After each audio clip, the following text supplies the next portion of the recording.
In the ancient land of Judah, nestled among rugged hills and fertile valleys, a young man named Hezekiah ascended the throne.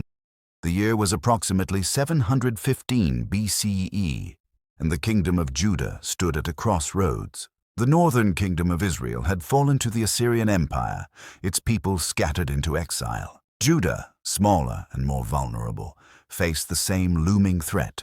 Hezekiah, son of King Ahaz, was only 25 years old, yet his heart burned with a vision to restore his nation's faith and strength.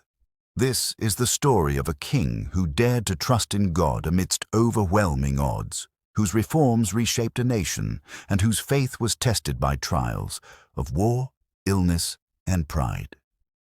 Hezekiah inherited a kingdom steeped in spiritual and political decay. His father, Ahaz, had led Judah astray, embracing idolatry and even sacrificing his own children to pagan gods.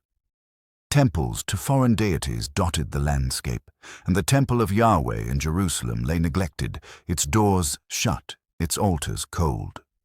The people had forgotten the covenant their ancestors made with God at Sinai. Politically, Judah was a vassal state to the mighty Assyrian Empire, its independence eroded by tribute payments and fear. Young Hezekiah, however, was different. Raised in a court filled with compromise, he had somehow clung to the stories of his forefathers, David's courage, Solomon's wisdom, and the prophet's calls to repentance.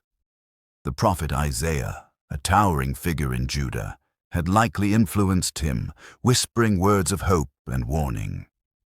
Hezekiah resolved to undo his father's legacy and restore Judah to its covenant with God. In the first year of his reign, Hezekiah acted with astonishing decisiveness.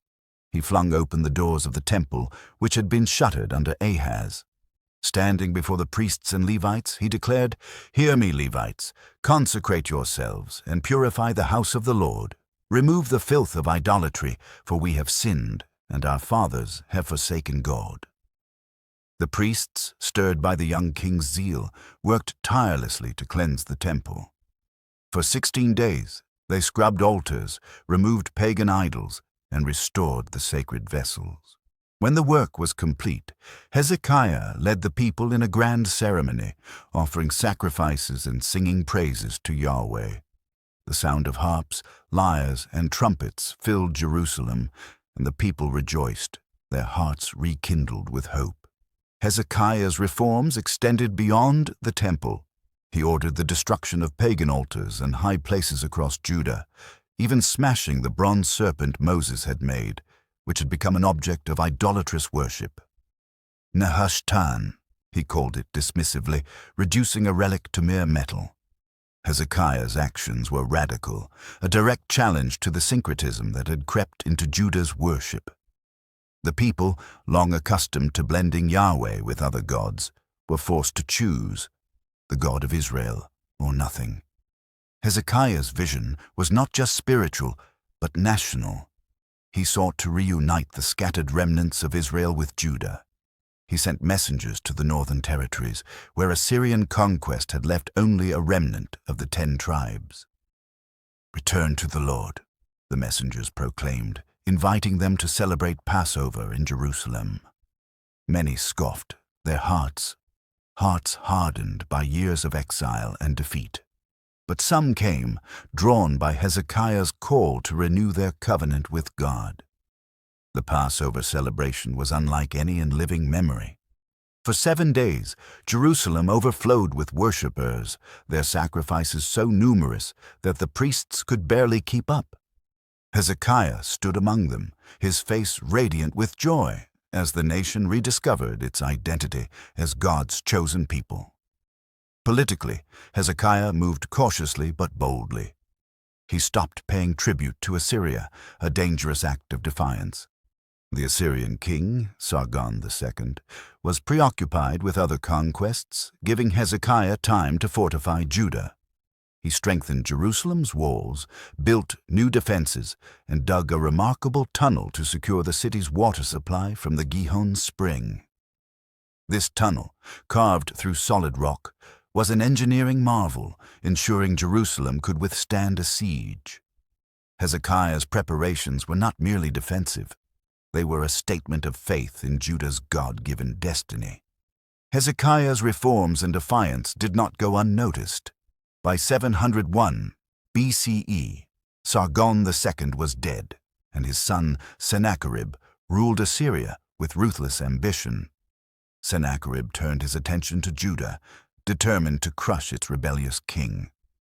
The Assyrian army, a juggernaut of disciplined soldiers, chariots, and siege engines, swept through Judah, capturing 46 fortified cities.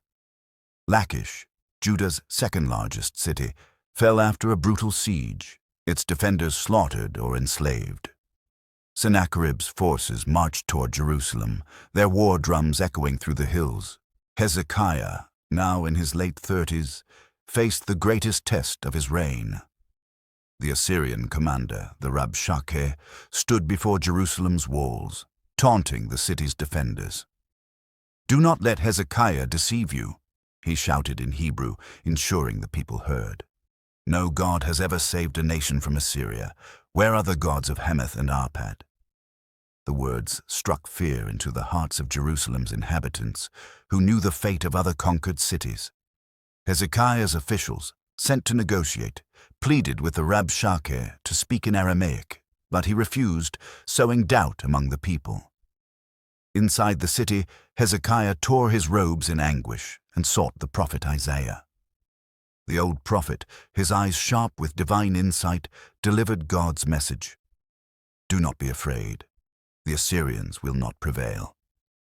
Hezekiah spread Sennacherib's threatening letter before the Lord in the temple, praying, "O Lord, deliver us from his hand, that all the kingdoms of the earth may know that you alone are God." His faith was not mere desperation, it was a profound trust in Yahweh's sovereignty, forged through years of reform and obedience. That night, a miracle occurred. The Book of Kings records that the angel of the Lord struck down 185,000 Assyrian soldiers. Historians debate the cause, perhaps a plague or a sudden retreat, but for Hezekiah and his people, it was divine deliverance. By morning, the Assyrian camp was a graveyard. Sennacherib fled to Nineveh, his pride shattered. Jerusalem rejoiced, and Hezekiah's name became a legend of faith and courage. Hezekiah's triumph was short-lived. Soon after the Assyrian defeat, he fell gravely ill, his body ravaged by a boilsome disease. Isaiah visited him, bearing grim news. "Set your house in order, for you shall die." Hezekiah, lying on his sickbed, turned his face to the wall and wept. He prayed, "Remember, O Lord, how I have walked before you in faithfulness and with a whole heart." His prayer was not a boast, but a plea, rooted in a life of devotion. Moved by Hezekiah's tears, God spoke through Isaiah, "I have heard your prayer. I will add 15 years to your life." As a sign, God caused the shadow on the sundial to move backward 10 steps, defying the laws of nature. Hezekiah's recovery was swift, aided by a poultice of figs prescribed by Isaiah. The king emerged from his illness with renewed purpose, but the experience left him reflective, aware of his mortality and the fragility of his legacy. Hezekiah's final years were marked by both wisdom and folly. Envoys from Babylon, a rising power, arrived in Jerusalem, ostensibly to congratulate Hezekiah on his recovery. Flattered by their attention, Hezekiah welcomed them warmly, showing them his treasury, armory, and all his wealth. It was a moment of pride, a lapse in judgment for a king who had once trusted solely in God. Isaiah confronted him, warning, "The days are coming when all that is in your house will be carried to Babylon."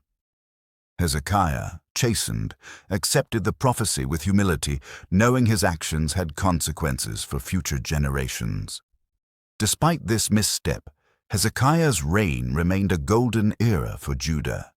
He ruled for 29 years, strengthening the kingdom and leaving a legacy of faith. His son Manasseh, however, would undo much of his work, leading Judah back into idolatry. Yet Hezekiah's story endured, a testament to a man who dared to trust God against impossible odds. Hezekiah died around 686 BCE, his body laid to rest in Jerusalem's royal tombs. His life was a paradox, a king of profound faith who was not without flaws, a leader who saved his nation yet could not secure its future. The biblical accounts portray him as one of Judah's greatest kings, alongside David and Josiah, for his unwavering commitment to God. His reforms restored Judah's covenant identity, his courage defied the might of Assyria, and his prayers moved the hand of God. The story of Hezekiah resonates through the ages. It speaks of the power of faith to overcome fear, the courage to stand against overwhelming odds, and the humility to seek God in times of trial. His tunnel, still visible in Jerusalem today, stands as a physical reminder of his ingenuity and determination. Yet his life also warns of the dangers of pride and the fleeting nature of human achievement. In the end, Hezekiah's story is not just about a king, but about a man who sought to align his heart with God's will. His victories and failures mirror the human struggle to live faithfully in a broken world. For the people of Judah, he was a beacon of hope in a dark time, a reminder that even in the shadow of empires, one man's faith could change the course of history. Thanks for watching Hezekiah's triumph. His faith defeated an empire. Amazing, right? Like, subscribe, and hit the bell for more Bible stories. Share with a friend who loves history and faith. What did you learn from Hezekiah's journey? Drop your thoughts in the comments. We'd love to hear. See you next time for another epic tale.